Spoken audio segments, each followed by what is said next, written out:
ጥያቄው አንዱ ቪዲዮ ካለቀ በኋላ ሌላ ቪዲዮ ለማስቀጠል ወይም ሌላ ተጨማሪ ቪዲዮችን ለማስገባት እንዴት ነው? እኔ እንዴት እንደሆነ አሳያችኋለሁ። እናንተ ደግሞ ልብ ቅርጿን ያነካችሁ፣ ፕላስ ምልክቷን ያጠፋችሁ፣ ፌቨራይት፣ ሪፖስት፣ ሼር፣ ኮፒ ሊንክ ያደረጋችሁ አብራችሁኝ ትቆያላችሁ። ቪዲዮን መቅረጽም ከጋላሪ ማስገባት ትችላላችሁ። ኤዲት ማድረጊያዋን ንኩ። ከዛ እንደዚህ መጨረሻ ላይ ትወስዱትና ቪዲዮ አለቀ፣ ፕላስ ምልክቷን ትነካላችሁ። ሌላ ቪዲዮ ይሄው ታስቀጥላላችሁ።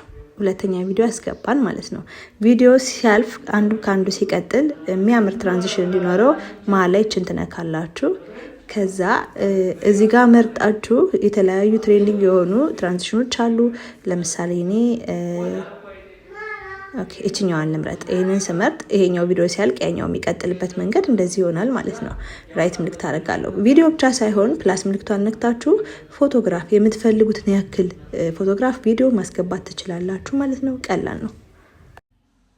ቪዲዮ ያያችሁትን ይመስላል። እዚህ ድረስ ከነበራችሁ አስተምሯችኋል ወይም ደግሞ ማወቅ ፈልጋችኋል ማለት ነው። ሰው አብራችሁኝ ስለነበራችሁ አመሰግናለሁ።